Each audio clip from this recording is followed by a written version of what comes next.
everybody. Hello and welcome back to Bells ASMR.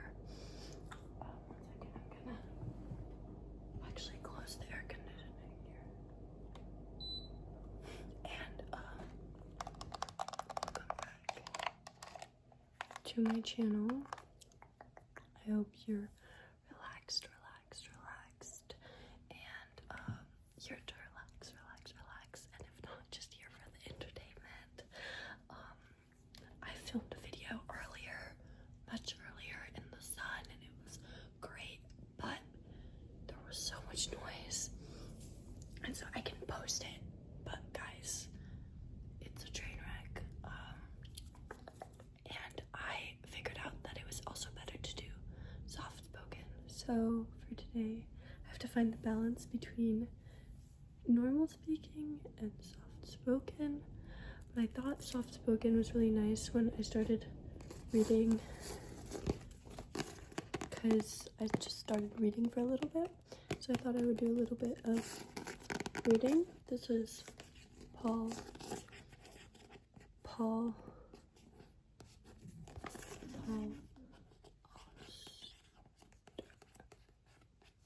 Auster,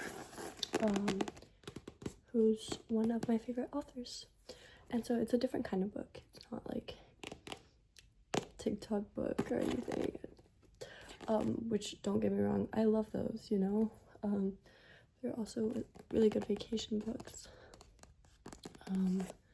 But yeah, this is just a different type of book. I'm just giving a heads up. And this one is the New York trilogy. So it's made of 3, but I'm still on the first one. It's taken me a while to get through these. I'm on page 60. This is my little Polaroid with Lee from when I visited her in our hometown. This is her old car, R.I.P.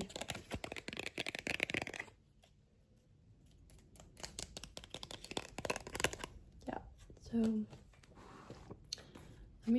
I'll start from the beginning, obviously. I'm not going to read too much, but this first one, the trilogy is made up of this. Whoa, sorry, I just had dinner. I'm not gonna cut that out. I'm gonna leave it in there, be authentic. City of Glass, Ghosts, and The Locked Room. So I'm in City of Glass. I don't really want to do the ghost one. Okay, so like I'm on the longest one. That's why I'm still on the first one. Alright, so this is the first one, and I'm just gonna read. I can do a whispered version too, for sure. But since this is lo-fi, I'm thinking soft spoken would be better. Alright. It was a wrong number that started it.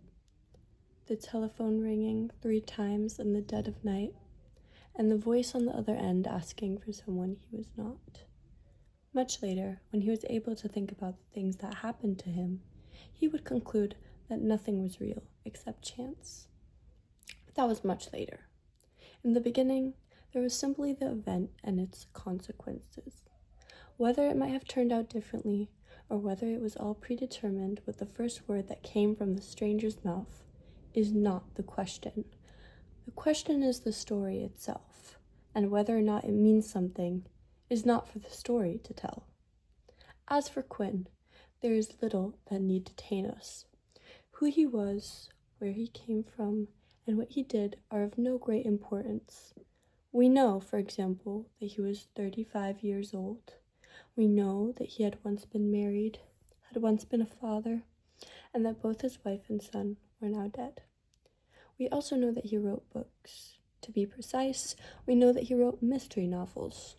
These works were written under the name of William Wilson, and he produced them at the rate of about 1 a year, which brought in enough money for him to live modestly in a small New York apartment. Because he spent no more than 5 or 6 months on a novel, for the rest of the year he was free to do as he wished. He read many books, he looked at paintings, he went to the movies. In the summer, he watched baseball on television. In the winter, he went to the opera. More than anything else, however, what he liked to do was walk. Nearly everything else, however, nearly every day, rain or shine, hot or cold, rain or shine, hot or cold, he would leave his apartment to walk through the city, never really going anywhere, but simply going wherever his legs happened to take him. New York was an inexhaustible space, a labyrinth of endless steps, and no matter how far he walked, no matter how well he came to know its neighborhoods and streets, it always left him with the feeling of being lost. Lost not only in the city, but within himself as well.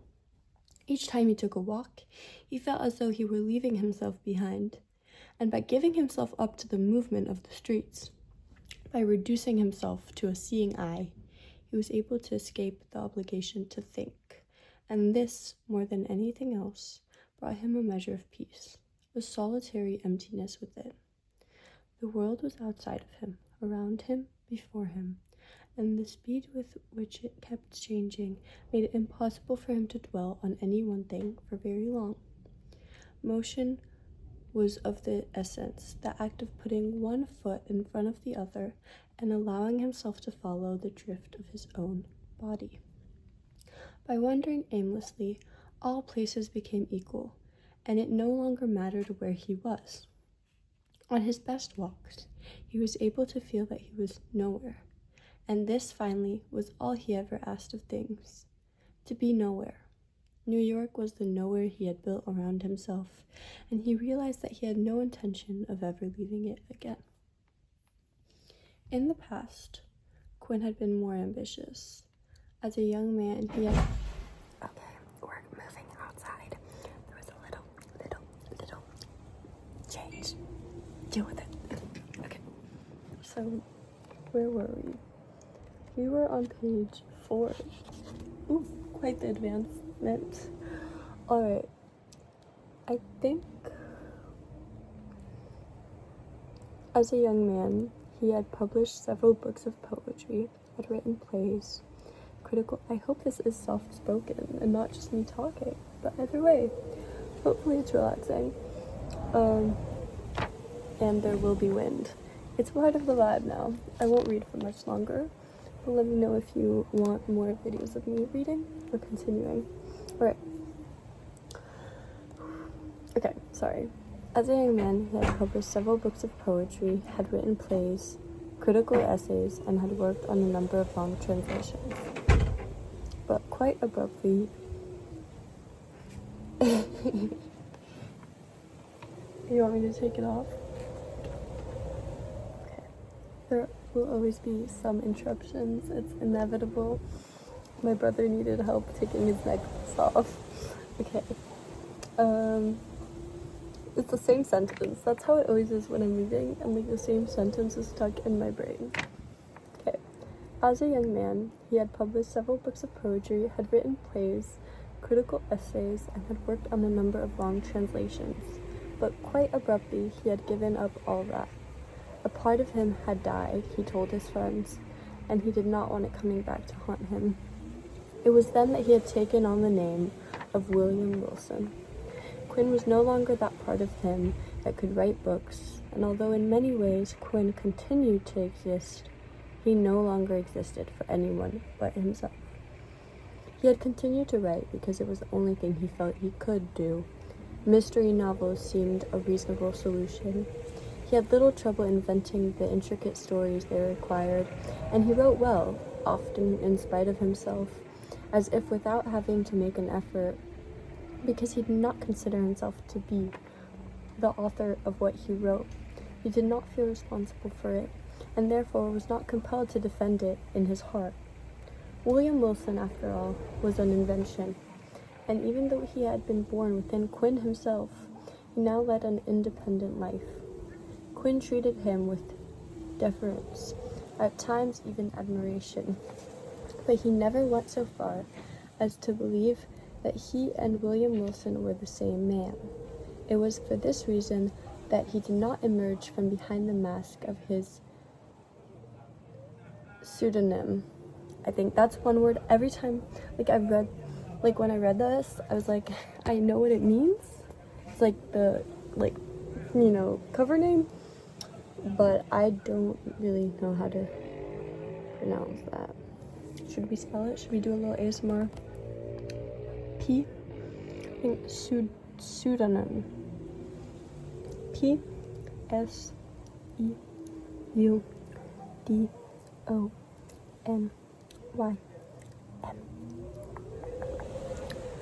He had an agent, but they had never met. Their contacts were confined to the mail, for which purpose Quinn had rented a numbered box at the post office. The same was true of the publisher, who paid all fees and royalties to Quinn through the agent. No book by William Wilson ever included an author's photograph or biographical note. Sorry guys, it's late. And I'm after a glass of wine, so I don't know if that's an excuse, but we're just gonna say that it is. William Wilson was not listed in any writer's directory. He did not give interviews, and all the letters he received were answered by his agent's secretary. As far as Quinn could tell, no one knew his secret. In the beginning, when his friends learned that he had given up writing, they would ask him how he was planning to live. He told them all the same thing, that he had inherited a trust fund from his wife, but the fact was that his wife had never had any money, and the fact was that he no longer had any friends. It had been more than 5 years now. He did not think about his son very much anymore, and only recently he had removed the photograph of his wife from the wall. Every once in a while, he would suddenly feel what it had been like to hold the 3-year-old boy in his arms. But that was not exactly thinking, nor was it even remembering.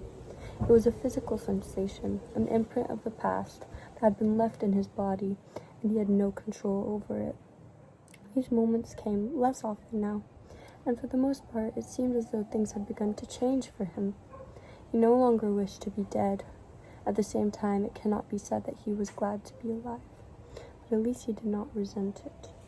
He was alive, and the stubbornness of this fact had little by little begun to fascinate him, as if he had managed to outlive himself, as if he were somehow living a posthumous life. He did not sleep with the lamp on anymore, and for many months now he had not remembered any of his dreams. It was night. Quinn lay in bed smoking a cigarette, listening to the rain beat against the window. He wondered when it would stop and whether he would feel like taking a long walk or a short walk in the morning. An open copy of Marco Polo's Travels lay face down on the pillow beside him. Since finishing the latest William Wilson novel 2 weeks earlier, he had been languishing. His private eye narrator, Max Rourke, had solved an elaborate series of crimes, had suffered through a number of beatings and narrow escapes, and Quinn was feeling somewhat exhausted by his efforts. Over the years, Rourke had become very close to Quinn. Whereas William Wilson remained an abstract figure for him, Rourke had increasingly come to life. In the triad of selves that Quinn had become, Wilson served as kind of a ventriloquist. Quinn himself was the dummy, and Rourke was the animated voice that gave him purpose to the enterprise. If Wilson was an illusion, he nevertheless justified the lives of other two. If Wilson did not exist, he nevertheless was the bridge that allowed Quinn to pass from himself into Rourke. And little by little, Rourke had become a presence in Quinn's life, his interior brother, his comrade in solitude. Quinn picked up the Marco Polo and started reading the first page again. We will set down things seen as seen, things heard as heard, so that our book may be an accurate record, free from any sort of fabrication. And all who read this book or hear it may do so with full confidence, because it contains nothing but the truth. Just as Quinn was beginning to ponder the meaning of the sentences, to turn their crisp assurances over in his mind, the telephone rang. Much later, when he was able to reconstruct the events of that night, he who would remember looking at the clock, seeing that it was past 12, and wondering why someone should be calling him at that hour. More than likely, he thought, it was bad news. He climbed out of bed, walked naked to the telephone, and picked up the receiver on the second ring. Yes? There was a long pause on the other end, and for a moment, Quinn thought the caller had hung up. Then, as if from a great distance, there came the sound of a voice, unlike any he had ever heard. It was at once mechanical and filled with feeling, hardly more than a whisper, and yet perfectly audible. And so even in tone, he was unable to tell if it belonged to a man or a woman. "Hello," said the voice. "Who is this?" said Quinn. "Hello," said the voice again. "I'm listening," said Quinn. "Who is this?" "Is this Paul Auster?" asked the voice. "I would like to speak to Mr. Paul Auster." "There's no one here by that name." "Paul Auster, of the Auster Detective Agency." "I'm sorry," said Quinn. "You must have the wrong number." "This is a matter of utmost urgency," said the voice. "There's nothing I can do for you," said Quinn. "There is no Paul Auster here." "You don't understand," said the voice. "Time is running out." "Then I suggest you dial again. This is not a detective agency." Quinn hung up the phone. He stood there on the cold floor looking down at his feet. I think I'm going to stop it here.